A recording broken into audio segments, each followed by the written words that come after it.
Hi there, it's Chanko, and I have here the Motorola Devour from Verizon. This is an Android phone, and it runs Motorola's Blur UI. So, in that sense, it's very similar to the Motorola CLIQ on T-Mobile. Now, it's a completely different design as far as the look goes. This is really quite interesting. Some people are calling this a baby droid. It is Verizon's third Android phone, and the second one in the sense that the second one from Motorola. So what's unique about this phone, I'm going to give you a quick tour around it in a second, is that it's made out of machined aluminum. As you can see, very satisfying keyboard slider here because it feels like really solid. Because it is really solid, it's made of an entire chunk of aluminum. So very much like the MacBook Pro and the MacBook Air and some other gadgets that are made of aluminum, it's really quite beautifully finished and well made. So that's one of the wonderful things about it. Now it's not obviously nearly as high-end as the Droid. It is just running it's running Android 1.6 with Motorola Blur, which, as you know, I'm not a big fan of that UI. Now let me give you a quick tour of the outside. So on the front here you've got the speaker and a little Motorola logo, which I don't know what it does. I haven't seen it light up or anything. The screen is half VGA, 320 by 480 pixels with capacitive menu, home, and back keys here. The bottom here you have, instead of a trackball, you have an optical trackpad. So you run your finger on it and it moves the cursor and you can click to select. On this side here you have the camera button, as you can see here, and the volume buttons, as well as the I think it's the voice dial button here. On top here you have the headphone jack, and you can see the camera there, and the power button. On the bottom you just have a speaker grill, and on the side here you have the USB port and this big battery door that the battery is side-loaded into this with the SD card on top. I'll show you this in a second, a little more.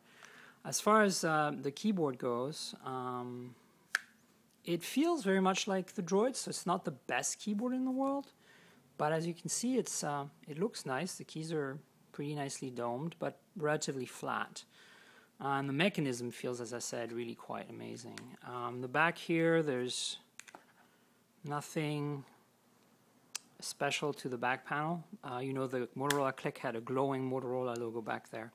So that's a quick tour of the Motorola Devour on Verizon. Let me go through the rest of the box. I'll show you the battery door in a minute.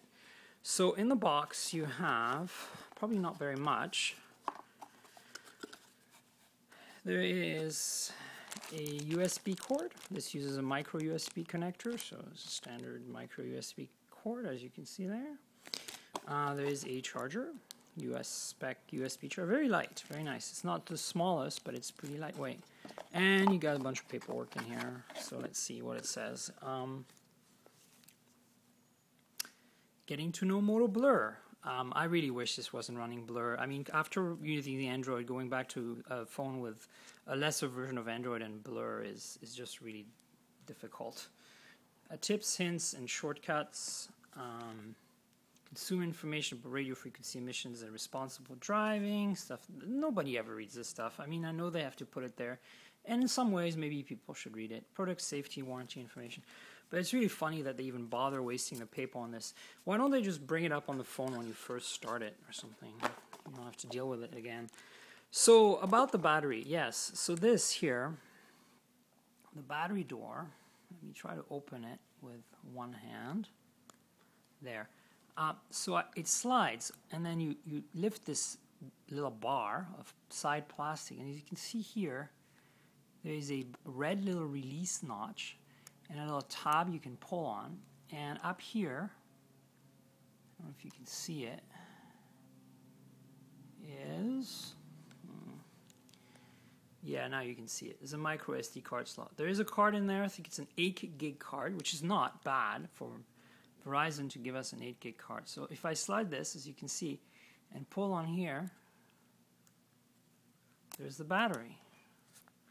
So that's how the battery is installed. Now putting it back with one hand is going to be virtually impossible, but as you can see here, there's a label inside with the barcode and a little tab here and this little red thing and the SD card slot. So I've had a chance to play with this phone, even though I'm kind of unboxing it for you. Obviously I've played with it already. My take is it's very much like the CLIQ. It's the same, essentially the same features, CPU. It's about the same size. It's a little longer and taller and squarer and heavier looking. It feels like a tank, and it's really well built. So those are the pluses. Gorgeously well made. It's better built than the Droid. It feels incredibly nice because of the machined aluminum body. But the screen is really small. Like you can see here from the reflections that the screen actually ends where my thumbnail ends, right there. It goes all the way to this border here. So it's quite a small area of the front is taken up by the screen. And, it's lower resolution than the Droid. So you really notice that right away. And it's a bit of a shame. The other thing is it's pretty thick compared to the Droid.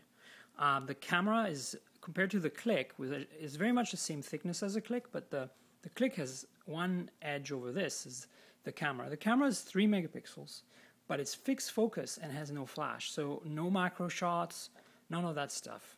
No, the camera button, although it's dedicated, doesn't have dual detent since you don't have autofocus. So that's a step down from the CLIQ and a step down from the Droid. And if for those of you wondering why I'm comparing this to the CLIQ, well, the CLIQ is a T-Mobile phone, but this is really the CLIQ as far as hardware goes. The same size screen, the same CPU, the same overall specs. The only thing is better than the CLIQ is the quality of the materials and the aluminum, and then what's worse is the camera. So they both run blur, they're very similar. Now I'm also comparing it to the Droid because the Droid is not only Motorola's flagship device, it's Verizon's flagship device, and it's also an Android phone, and it runs 2.0 at this time with no weird skinning and weird UI, straight up Android the way I really like it. So those are the two comparisons that people are going to make when they look at this device. I've had a chance to play with it a little bit. I'm not sure if I can recommend this when the Droid is only marginally more expensive. I mean, this is selling for, I think, $99, which is not bad. I mean, the other option is a Palm Pixie Plus in that price range, and I think the Palm Pixie Plus, although the software is way better, is still not nearly as much hardware as this. So I don't know. It's a tough call. This is what you get in the box. Let me pull out the paperwork again. So this is the loot. This is the end result of what you get. I've noticed that most of my Verizon review units don't have a headset. Now, I'm not sure if that's something that they're doing because they don't want the reviewers to use these headsets, and for maybe some, I don't know, they're worried about bacteria or whatever when it gets passed on to the next review or something. But none of the phones I've gotten from them to review came with headsets. I haven't checked if the retail units do, but hey. So yeah, my take on the Devour, beautifully made. Camera is a really big letdown. I'm sure it's not going to perform very well. Blur is a big letdown.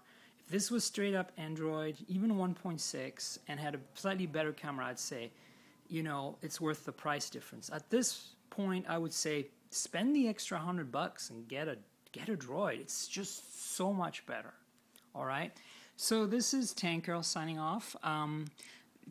Look out for a review of this phone on my blog, probably mostly focused on the camera and, and unboxing pictures as well. And I hope you enjoyed this. Cheers.